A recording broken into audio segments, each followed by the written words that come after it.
The environment is one of the more powerful and influential areas around how we move and perform the way we do. Some examples being, often how we feel on the inside then influences then how we perceive the environment on the outside, and vice versa.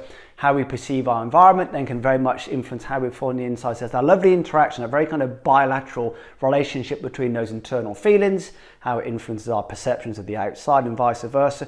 How we perceive the environment then connects back to then often how we feel on the inside, and vice versa. Then even looking more so at our physiology, examples being changes in, say, sugar levels, hydration, nutrition, sleep, can then really influence again how we interact with the environment. So to give a very practical example of this, often poor psychology is actually often imbalanced physiology. Examples being if our sugar levels in different places or our sleep cycles are slightly kind of misaligned, that can really influence then how we then choose to behave and respond and see certain environmental conditions. For example, being when we miss a shot, if we're in a very good place physiologically, it's okay, it's not a problem, I can kind of up and down from there. If our physiology is really imbalanced at that point in time, we can then really have some unhelpful responses. Equally then, so look at actual movement itself, the idea of dynamic systems. We are this interaction between the task, the human, and the environment. How those three connect and interact really then influence and create the emergence of how we then move in that very organic way. So there's an environmental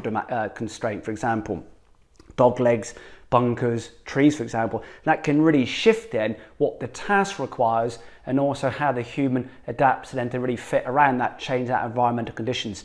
And then finally, looking at areas such as, say, light, temperature, and the surface we play for. So an example being, if you're in an indoor room, off mats, kind of controlled air-conditioned temperature with no natural light, so artificial blue light, that can tremendously influence how we move compared to being outdoors on grass, in natural sunlight, then in variable temperature conditions. So for example, temperature, light, and surface is one of the most disruptive ways then influencing both even in a helpful and unhelpful way around how we move and behave we do. So how we see the environment and those environmental demands are some of the biggest influences on why we move and behave the way we do.